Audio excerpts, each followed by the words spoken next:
Nice buns, soft, fluffy, and ultra-low net carbs. Discover Hero Bread, the delicious, ultra-low net carb bread with incredible taste and texture. Hero Bread has 0 grams of sugar and is under 100 calories per serving. Plus, high in fiber with 5 to 10 grams of protein per serving. Order from hero.co now and get 10% off your first purchase with promo code AH10. That's 10% off with code AH10. HERO.co.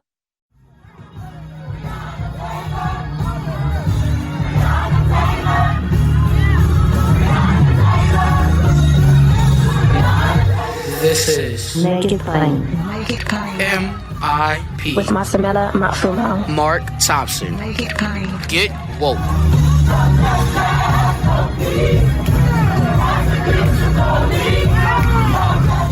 Happy Kwanzaa, mamas and babas, sisters and brothers. Hasn't this been a glorious Kwanzaa season? And if you've been listening carefully, as I'm sure you have, and you all can play this back as often as you like for your loved ones and family and children. As I was listening to Dr. Karenga all week, he was giving me a vaccine. He was giving me a shot in the arm. I wanted to run, and I know he's not necessarily a preacher, but I still wanted to run while he's been talking to us all this week. It has been powerful and informative and strengthening. And so we need the vaccination up here. Most of all. And that's what he's been doing, is giving us our Kwanzaa vaccine, as he's done since its founding. Let me say formally again, we always acknowledge his accomplishments. He is the professor and chair of the Department of Africana Studies at Cal State University, Long Beach, the chair of the organization US and the National Association of Kawaii Organizations, and of course, the creator of Kwanzaa and the Nguzo Saba principles, and the author of the definitive Kwanzaa, a celebration of family, community, and culture. We have been so blessed to have him here with us. We've been greeting one another, all of us. I hope we have all this week with the Kwanzaa greeting, Habari Gani, and we greet him on this final day of Kwanzaa celebration, Dr. Maulana Karenga. Habari Gani, Dr. Karenga, and thank you. Asante Sana. Imani, Reverend Maximilian. Habari Gani to all our audience. And I want to say Heri is our Kwanzaa. Heri is our Kwanzaa. Happy Kwanzaa to all of you. The 7th and final principle is Imani. I started with Umoja because without Umoja, we can't get anything done. We can't build families or friendship. We can't build community. We can't wage the struggle we need in order to bring good into the world effectively, in the most ethical, effective, and expansive way.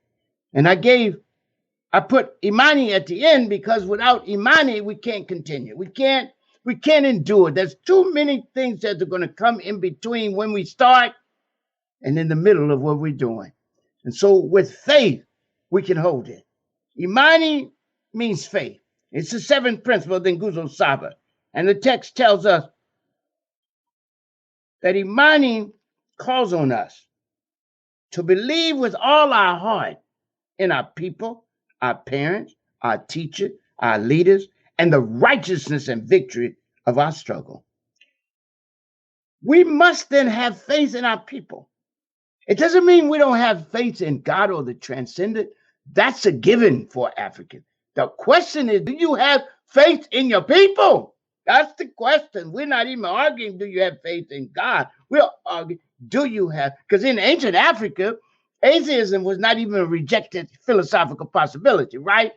There was not a question, right? So the question is, do we believe in each other? And therefore, Mehmet Clapperton, again, one of the most brilliant thinkers of our time, said in the 20th century, said that faith in God is great, but great also is faith in yourself. Why? Because you're supposed to be, as the ancient Egyptians first taught, in the image of the divine, right? You must be creative also. You must understand yourself, as the ancient Egyptians taught, as bearers of dignity and divinity. And this dignity is an inherent worthiness that we gave the world, that humans have this special status, right, as images of the divine, that they have this thing called shepesu, dignity and inherent worthiness, that is first transcendent of all social and biological attributes, race, class, gender, sexuality, age, right? Ability, etc., nationality, religion, etc. Second, it's equal in all. And third, it's inalienable. Nobody can take it from you. It's inherent. And the way they did this is to teach a narrative of Jetty, and Jetty, the wise man, who was asked to experiment on a prisoner. And he tells the Pharaoh, we cannot do that to a noble image of God. We can't do that. And the prison is taken because it was seen, prisons are seen as disposable populations. And the question was, how do we reaffirm the dignity of a prisoner or anybody else, regardless of the social status they lose? Because this dignity is not social, it's inherent, right? What a beautiful concept. How could we have human rights without this concept, right? And Africans introduced this concept more than 4,000 years ago.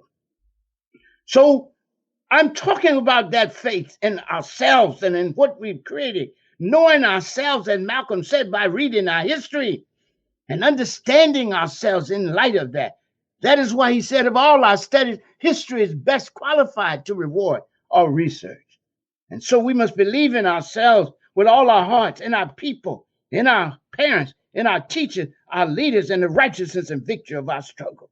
Let's take each. We must first believe in our people, in their capacity for and commitment to good in the world, in our parents, our foreparents, and current parents, and the good they've done and do and want for us. We must believe in our teachers who teach us the good and inspire us to embrace it. And we must believe in our righteous leaders who guide us toward the good and aid us in becoming self-conscious agents of our own life and liberation. And we must believe in the righteousness and rightfulness and right direction of our struggle. This is a sacred struggle we wage to bring good into the world for everyone. People say the black agenda is narrow, but really it's a white agenda. They've imposed that on us. There's not a struggle we wage that did not include and benefit everybody, right?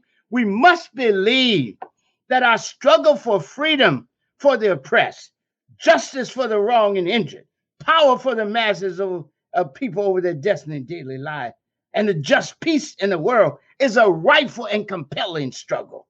We must struggle for these people, for still the oppressed want freedom, the wrong and injured want justice, the masses of people want power over their destiny and daily lives, and the world wants a just and enduring peace. And we are vanguard at the heart of the light at the head of the river, as they say in the ancient texts, right? We are the ones that are there and must wage this struggle with allies. And we must believe in the rightfulness and eventual victory of our struggle. Believe that we can together end oppression, lessen and eventually eliminate injustice, put an end to the suffering, unnecessary suffering in the world, and an end to the disempowerment of the masses of people, and finally erase the scourge and bloody trail of war from the world. And finally, we must have faith that a different future is possible, that we can, as Franz Fanon urged us, start a new history of humankind, and with other progressive people in the world, bring into being a new world and a new man and woman who will cherish, respect, and reaffirm each other, sustain the good in the world, and pass on this good and legacy to future generations. So let us go forward then in and with unity, self-determination, collective work and responsibility, cooperative economic purpose, creativity, and faith, striving to embody life, striving to embody the dignity affirming life enhancing, and world preserving values of our ancestors that represent the best of what it means to be African and human in the world. Let us always strive also to be a powerful presence for good in the world and constantly work for the good life every person and people as bearers of dignity and divinity demand and deserve. And let us this Kwanzaa always wish for each other and all of us a long and good life, blessings without number, and all good things without end. And in the tradition of our ancestors, may we all be granted all that heaven gives the earth produces and the waters bring forth for their death. And remember this too. This is our duty, to know our past and honor it, to engage our present and improve it, and to imagine a whole new future and to forge it in the most ethical, effective, and expansive ways. Therefore, continue the struggle. Keep the faith. Hold the line. Love and respect our people and each other. Seek and speak truth. Do and demand justice. Be constantly concerned with the well-being of the world and all in it. And dare help rebuild the overarching movement that prefigures and makes possible the good world we all want and deserve to live in, and leave as a legacy worthy of the name and history Africa. Hedi za Kwanzaa, happy Kwanzaa, Hotep, Ashe, Hedi. Folks, on this 7th day of Kwanzaa, we say Habarigani, of course, again, and Imani, which means faith. So it's important that we talk to a person of faith, a leader of faith, a pastor of faith in our community. And some of you may have seen his op-ed in the Washington Post. If you have not, please be sure and check it out. Some of you may have seen him on the news after what happened to the front of his church when some of the Proud Boys and Trump protesters went there and desecrated a Black Lives Matter sign in front of the church. This church is one of the most historic churches in the world. It was a church, one of its members was Frederick Douglass. Frederick Douglass called Metropolitan AME in Washington, D.C. home. I was there when Rosa Parks' funeral was held there. I was right there. And also, Metropolitan has been a home for activism. The very first demonstration against the Persian Gulf War around Dr. King's birthday in 1991, because we were offended that H.W. Bush would call for a war on Dr. King, the peacemaker's birthday. One of the very first, the very first demonstration in the country was organized by the current mayor of Newark, New Jersey, Ras Baraka, and me, yours truly. And we had that demonstration and rally January 15, 1991 at Metropolitan AME. Amen. So that's the history there. And it has been that headquarters. And many of us were concerned about this desecration. You all saw it on the news. Our brother with us is the pastor of Metropolitan AME, the historic Metropolitan AME Church, African Methodist Episcopal Church in Washington, D.C.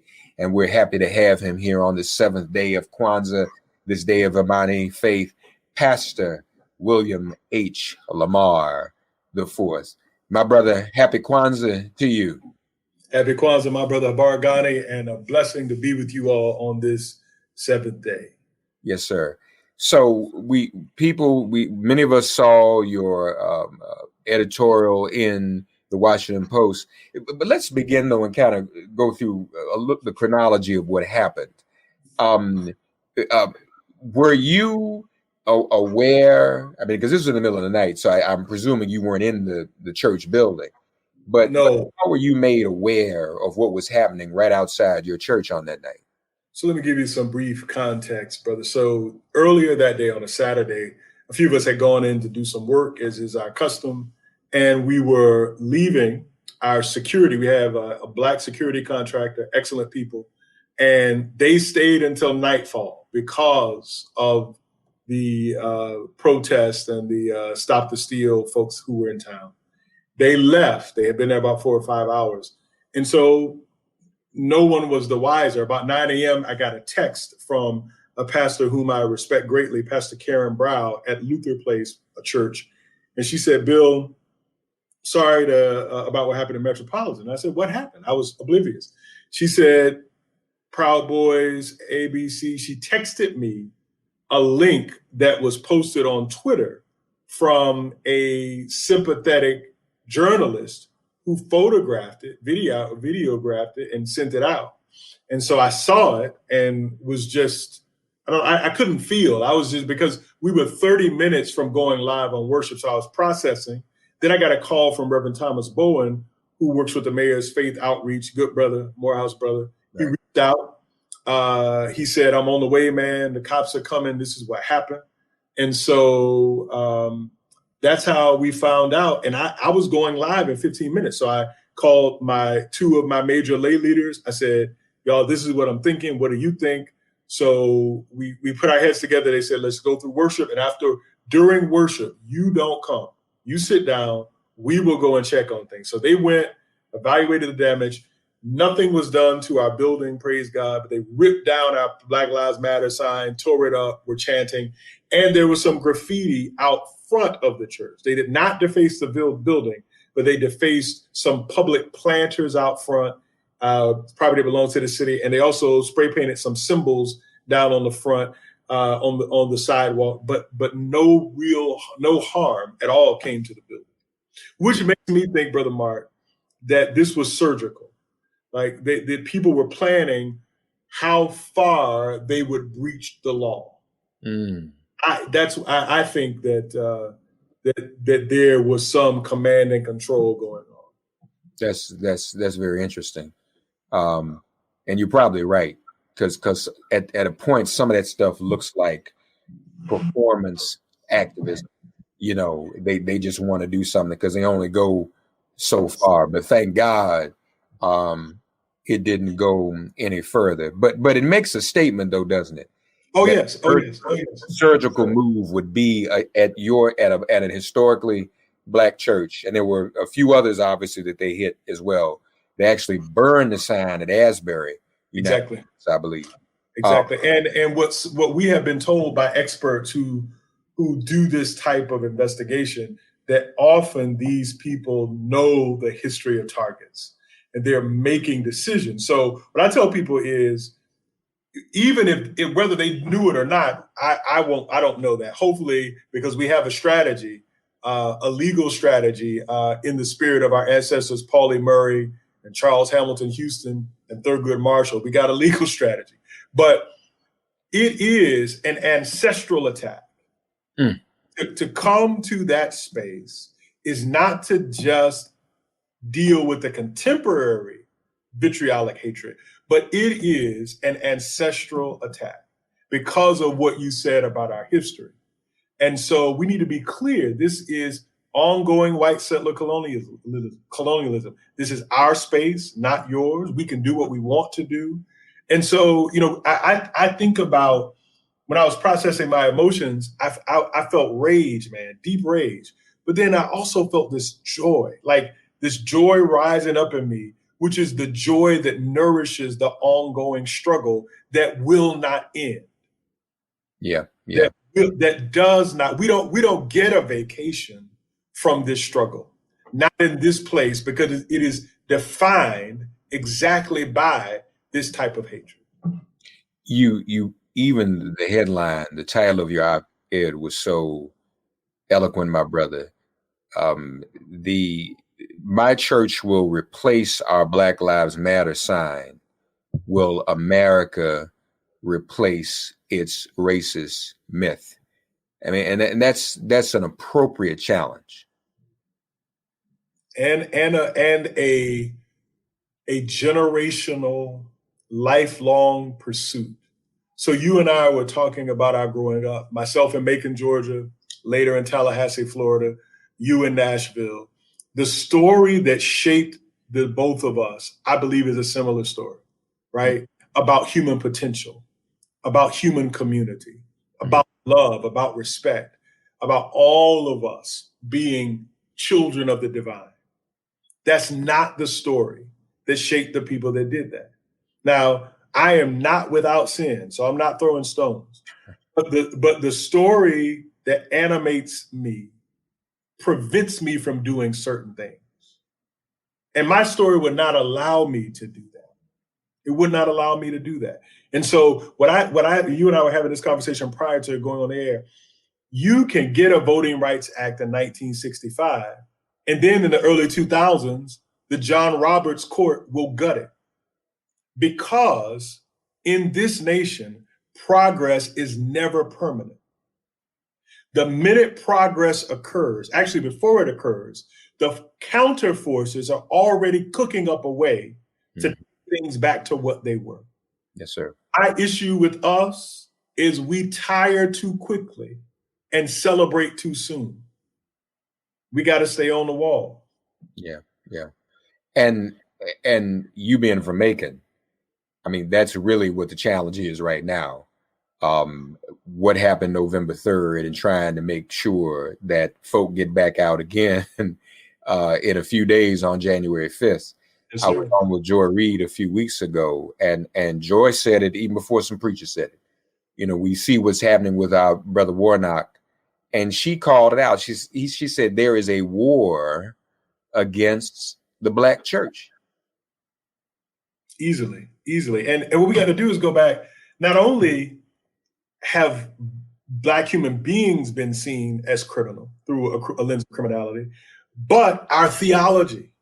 So in many Southern states, South Carolina being an example, because at one point there were more enslaved people than white folks in South Carolina. So white folks there were always on edge because of what went down in Haiti and because of revolts. And so Black people could not gather in worship without a white man being present, which is why our theology is a maroon theology, right? It's a theology that occurred outside of the official gaze. This is something I went to Duke Divinity School. I don't say that often, and I'm saying it to make a point. So I went to Divinity School, and I was, the cats I was closest to, cat that went to A&T, cat that went to Morehouse, I went to FAMU. We would stand outside of the Divinity School in a quadrangle with the statue of James B. Duke in front of us, smoking a cigar, and Duke Chapel behind us, which had the iconography of the Confederacy in its stained glass and its statuary. We would stand there, and the professors would come and go. And to a person, when we would stand out there just chopping it up, they would say to us, "Hey, Bill, hey, guys, how's it going? What you planning? What you plotting?" Like, there is something deep inside of some of these folk that when they see a few of us congregating, they get nervous. Yeah. And humor tells much truth, often more truth than we would tell apart from cloaking it in humor. And so you're right about what has to happen in Georgia. This is what we need to do too. Now, you and I know that Warnock is schooled in liberation theology. Yeah. Got his PhD under Jim Cone. There's certain things that Warnock can't say anymore, or else they'll sink his ship. Right. What we need to do is get the brother elected and hold him accountable in ways that don't weaken his ability to get more people health care, housing, living wages, because he will no longer be able to write the papers he once wrote once he gets to the Senate, but he can do the policy that makes for life. That's what we need. As we celebrate faith, Imani, we got to be clear that in the African cosmology, as opposed to a more European Enlightenment cosmology, faith is not an idea. It is not lodged only in the precincts of the mind.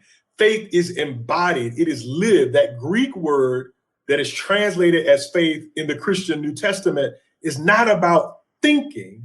It is about an embodiment. It's trusting that leads to embodiment. So when it says that Abraham trusted God, it doesn't mean that Abraham thought that it was good to think about God. Abraham moved out according to that trust. He did something. So faith for us is not idea alone. It is embodiment. That's what we need to be thinking about on this seventh day, embodying what it was our ancestors dreamt. You, in your piece, talked about America's racist myth. Well, but before I do it, though, just on the point you just made about faith, when we had to get permission to congregate, and then had to go hide in the hush harbors and whatnot, but we had to learn through our own experience that what you just said, it's about embodiment and not what the white man was saying to us. It's in the by and by. Y'all just keep on picking this cotton, and in the by and by, it's going to be better. So we got straight on that. In that context, when we talk about the racist myth, is not to some degree those who are our enemies, who call themselves practicing another kind of faith, isn't that very faith, the faith that they practice, that would lead them to desecrate a church or the front of the church, or would lead them to deny the Voting Rights Act, or would lead them to continue to kill our people, whether in the pandemic or the police demic? Don't these things aren't those types of faith and adherence to that type of faith, is that not mythical as well? Let me tell you this, brother, and I'm clear about this. Howard Thurman was clear about this. Gaylord Wilmore was clear about this. Dolores Williams, so many, the list goes on and on and on. We do not worship the same God. Thurman says clearly, the God of the enslaver and the God of the enslaved, no, it's not the same reality. So let me be clear. Jerry Falwell's God, Billy Graham's God, Franklin Graham's God, Paula White's God, Norman Vincent Peale's God, it's not the God of Gladys Beatrice Hall Austin, my grandmother, Sally Green Lamar, my grandmother's, Henry Lamar, Arthur Austin, my grandfather's. Not the same God. Not the same source. So someone was asking me the other day, all this division in the Christian community, no, there is no division, because it's not the same faith. It's not. Let's stop pretending like these people are going to be different theologically. They never were. They will not be. It is impossible until they turn away from that idol God, your tribal deity of white supremacy. It is not the same God. When I deal with them, it is interfaith dialogue. It is not a conversation of people who believe the same thing that I believe. And so I want us to stop wasting time thinking that they're going to come around. They've been doing this for 400 years. The same impulse that was trying to keep us from voting in the late 1800s and early part of the 20th century, they used the same playbook this past election. Yeah. 2016 was the first general election without the full protection of voting rights act since 1965. The same faith. They just don't say nigger, nigger, nigger anymore, but they're doing the same work. And so I want us, and again, this is not to dehumanize them, because that's not a part of our story. This is being truthful about who they are. We still treat them as human beings, but we are aware of the game they play. We are aware of the God they serve, and we don't spend energy trying to think that they're going to do something else until they show us that that's what they're going to do. And they ain't shown that to us yet. Yeah. And it's interesting how what you said is manifest in how they feel threatened by our very houses of worship. And it proves that our houses of worship, even when some of us go there and don't think so, because some of us go to church for different reasons. We need to be going to church for the reasons you just stated, the embodiment, and for what Imani means today. But even those of us who go to church, well, I just go to church for the music or whatever you do, they get the power, and particularly the not only the spiritual, but the political power of the Black church history and experience. You don't desecrate buildings that don't mean nothing, where folk just shouting and toe tapping and running around. You desecrate buildings, or if you are our enemies, you desecrate those buildings that are actually empowering our people. And I think, we've always known the church has been involved in getting out the vote and doing all that, but it seems, and they've made it this way, they have made it even more crystallized and transparent as to the relevance of the Black church when it comes to political power in this very runoff in Georgia. They made it that way because they made it about that. You're right, brother Warnock. Listen, man, we know when we got to be a little bit cool. I tell people, I don't know if you were there. I was at Dr. Cohen's funeral. I wasn't able to attend, man. It broke my heart. Lamar, well, let me tell you something. Let me tell you what happened. You know how big Riverside Church is. Oh, yeah. filled with preachers, all right? But I sat on a row with a handful that actually get up in the pulpit and preach about Cone. Now, we could do it because none of us were pastoring. So I'm sitting next to one of my teachers and mentors, Kane Hope Felder, Oh my God. Benjamin Chambers. See, Wow. but most of the folk in there don't preach Cone from the pulpit every Sunday, not only because they have to do what they have to do, but there are even some congregations for whom that's still a little too heavy for. God of the oppressed. You gotta graduate people up to that point. But that's what it is. And Warnock was there. He was there. And those that were there, I want to say that all of those that were there, even if they can't preach Cone every day, they had enough respect for him and what he had done for us and our people, and got enough of that theology. They got on these airplanes and came up here to New York City to pay their respects for him. It was a sea of black preachers in there. So, you know, our enemies get it. All of the rest of us need to get it. Some of us who don't get it need to get it because our enemies are getting it, and that's why they're doing some of the things that they're doing. What's next for Metropolitan? You said you all are gonna replace the sign.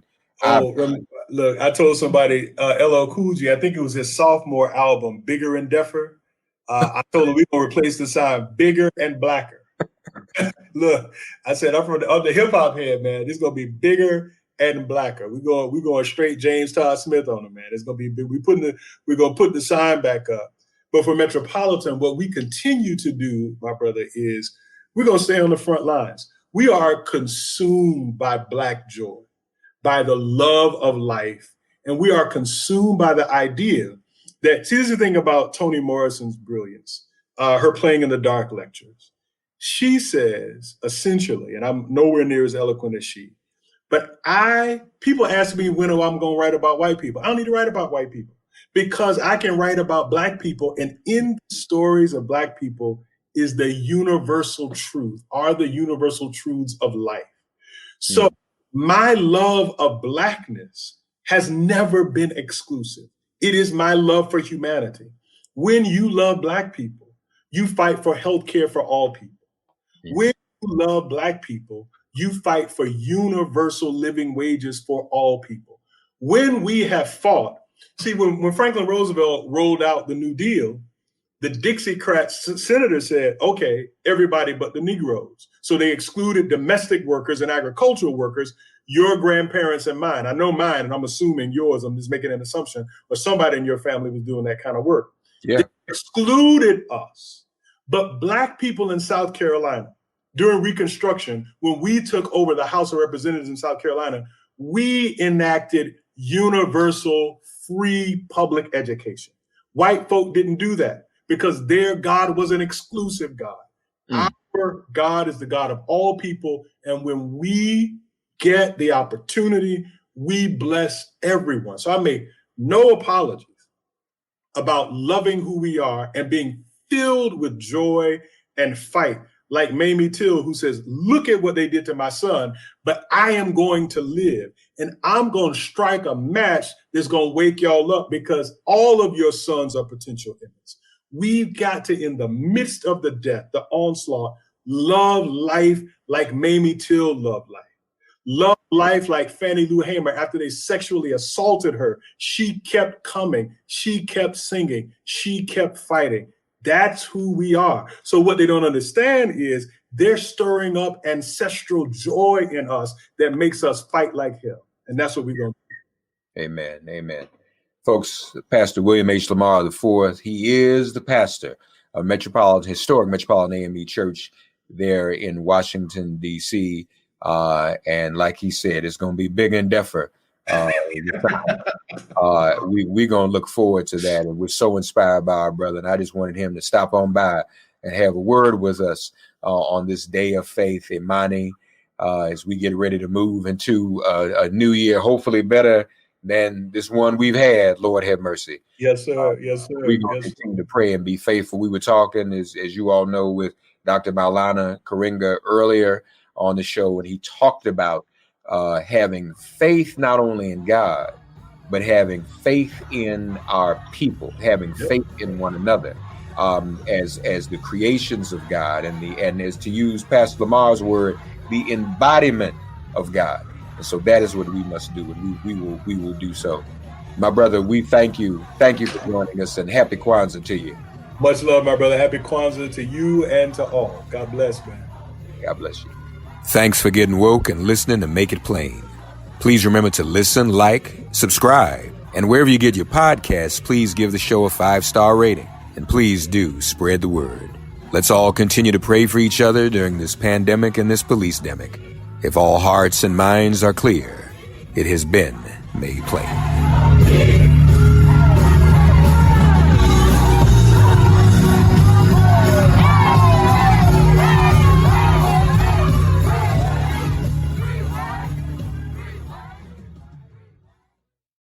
Nice buns, soft, fluffy, and ultra-low net carbs. Discover Hero Bread, the delicious ultra-low net carb bread with incredible taste and texture. Hero Bread has 0 grams of sugar and is under 100 calories per serving. Plus, high in fiber with 5 to 10 grams of protein per serving. Order from hero.co now and get 10% off your first purchase with promo code AH10. That's 10% off with code AH10. HERO.co.